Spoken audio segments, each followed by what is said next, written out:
चंपारण भारत में महात्मा गांधी के सत्याग्रह की पहली प्रयोगशाला। नील आंदोलन जिसने गांधी को महात्मा बनाया। चंपारण नील सत्याग्रह की अनकही कहानी रण चंपारण। आकाशवाणी की विशेष प्रस्तुति रण चंपारण में सुनिए आज की कड़ी।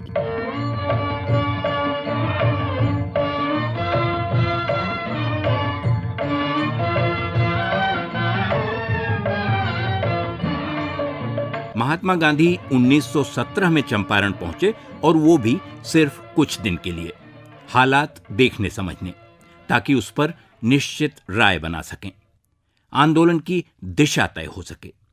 लेकिन यह दुविधा चंपारण की नहीं थी, जो कई दशक पहले अपना मन बना चुका था, अपनी राह चल पड़ा था। ऐसा क्षेत्र बन गया था जिसकी धमक, वहां होने वाली घटनाओं की गूंज दूर दिल्ली, कलकत्ता और 7 समंदर पार विलायत में सुनाई पड़ती थी। ब्रितानी संसद हाउस ऑफ कॉमन्स में उस पर बहस होती थी। अखबारों के पन्ने उसकी खबरों से रंगे रहते थे। हकीकत यह है कि दूर दराज का इलाका होने के बावजूद चंपारण औद्योगिकृत जिला था। 19वीं सदी के मध्य में वहां चीनी और नील के तमाम कारखाने थे। वे आज की तरह बड़ी मिलें नहीं थीं, लेकिन महत्वपूर्ण थीं, क्योंकि कमाई के साथ साथ वे कृषि और उद्योग को जोड़ती थीं। इससे चंपारण की छोटी खबर भी बड़ी बन जाती थी, उस पर चर्चा होती थी। चंपारण किसान आंदोलन में मीडिया की भूमिका पर शोध करने वाले पटना के सहायक प्रोफेसर आशुतोष पार्थेश्वर ने उस दौर के छोटे बड़े सारे अखबार खंगाले। उनका कहना है कि चंपारण महात्मा गांधी की वजह से चर्चा में नहीं आया, बल्कि वो अखबारों में पहले से था। गांधी के आगमन ने उसे प्रमुखता दे दी। बकौल पार्थेश्वर, चंपारण और नील की ऐसी चर्चा मामूली बात नहीं है। ये एक बड़ी बात है कि गांधी के आने से पहले ही चंपारण लोगों की, और खासतौर से 1910, 1912, 15, 17 वह जो समय है, उस समय के पढ़े लिखे तबके जो मध्य वर्ग है, वहाँ तक चंपारण एक परिचित विषय बन चुका था। चंपारण के नीलों का अत्याचार और वहाँ के रैयतों की समस्या कोई अनजाना विषय न रह गया था।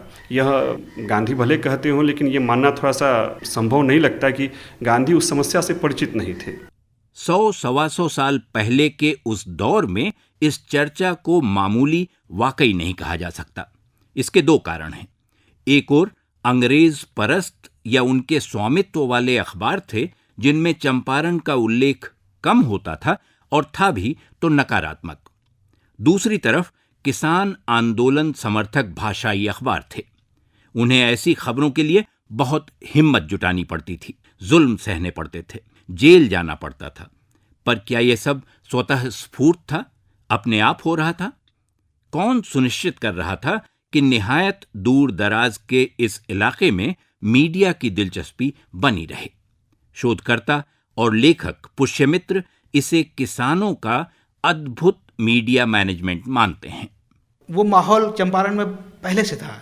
कैसे करते होंगे लोग, राजकुमार शुक्ल और शेख गुलाब और शीतल राय जैसे लोग कैसे आंदोलन करते होंगे, जबकि उन्हें कोई राजनीतिक नेता तरजीह नहीं दे रहा। इसके बावजूद वो चंदा करते थे, वकीलों को चंदा करके फीस देते थे, मुकदमा लड़ते थे, अखबारों के दफ्तर में जाते थे। राजकुमार शुक्ल जैसा एक आम आदमी, जिसे एक तरफ कानपुर में स्थित प्रताप अखबार और दूसरी तरफ कलकत्ता में स्थित अमृत बाजार पत्रिका, दोनों जगह के पत्रकार जानते थे, और वो मीडिया मैनेज करते थे उस ज़माने में।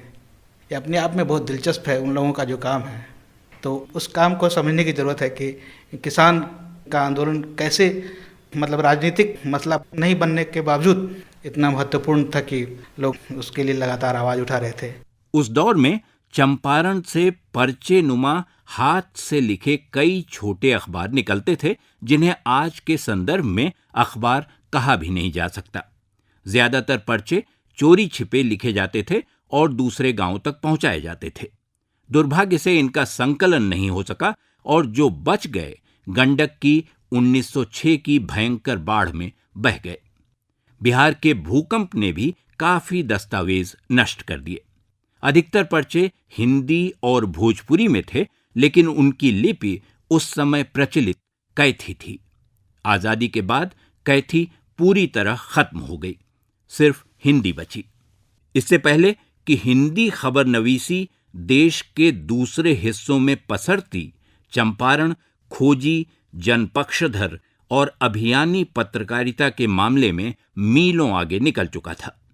स्थानीय पत्रकार और संपादक इसका खामियाजा भी भुगत रहे थे, जेल जा रहे थे, लाठी डंडे खा रहे थे। महात्मा गांधी संभवतः अपने पूरे जीवन में एक ही पत्रकार के गांव गए और वो पत्रकार चंपारण का था।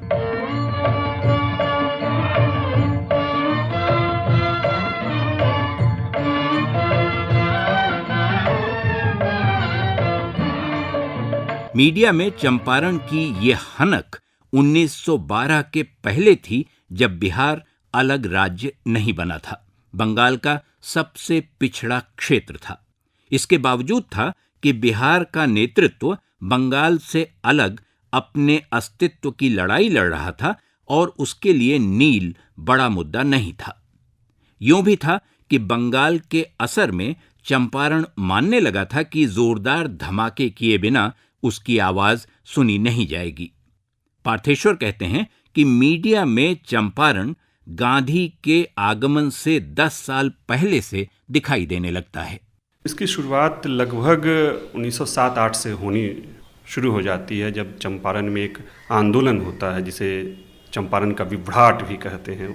नीलहे की हत्या से वो शुरू हुआ आंदोलन, जो यूरोपीय अखबारों में आता है और फिर उस समय के हिंदी के अखबारों में या अंग्रेजी के अखबारों में, बिहारी की बात करें, हम बात करें उस समय के दूसरे पत्रों में, स्टेट्समैन की बात करें, मॉडर्न रिव्यू की बात करें, इन सभी में चंपारण आ रहा था। चंपारण एक तरह से जिसे अलक्षित प्रदेश या अननोटिस्ड एरिया वह नहीं था, और संभवतः देश का वह अकेला जिला ऐसा है जिसे इतनी तवज्जो मिलती है अखबारों में या पत्र पत्रिकाओं में।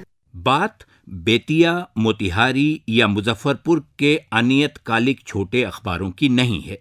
Madras Mail, Leader, Pratap, Abhyudaya, Pioneer या लंदन टाइम्स, हर जगह चंपारण की खबरें मिल जाती हैं। स्टेट्समैन किसान आंदोलन की खबर के लिए विशेष संवाददाता चंपारण भेजता है, खबर को विस्तार से लेख की तरह प्रकाशित करता है। पटना से छपने वाले अखबार बिहारी के संपादक को बिना कहे, पर शायद इसीलिए पद से हटा दिया गया कि उन्होंने चंपारण की खबर छापी थी। आशुतोष पार्थेश्वर। जनता का पक्ष लेकर के कोई संपादक दंडित हो, कोई पत्र दंडित हो, वो शुरुआत बड़ी चंपारण इसको भोगता है। प्रताप की ही बात करें तो प्रताप पर प्रतिबंधों की शुरुआत पहले भी हुई थी, लेकिन जितना प्रताप पर आक्षेप चंपारण को लेकर के होता है, प्रताप का पर्चा जब्त किया जाता है, प्रताप को जमानत देने की नौबत आती है। और अभ्युदय के ही शब्दों में कहें तो यदि प्रताप मर भी जाए तो उससे कई प्रताप जन्म लेंगे। कानपुर से प्रकाशित होने वाला गणेश शंकर विद्यार्थी का अखबार प्रताप इस मामले में सबसे प्रमुख और प्रखर था। चंपारण की खबरें श्रृंखलाबद्ध रूप से प्रकाशित कर रहा था और उसका दंश भी झेल रहा था। उसी में एक छोटी खबर गांधी की गिरफ्तारी की छपी, नकली गांधी की गिरफ्तारी। उस समय चंपारण में कई नकली गांधी घूम रहे थे और पुलिस के लिए इसे संभालना मुश्किल हो गया था।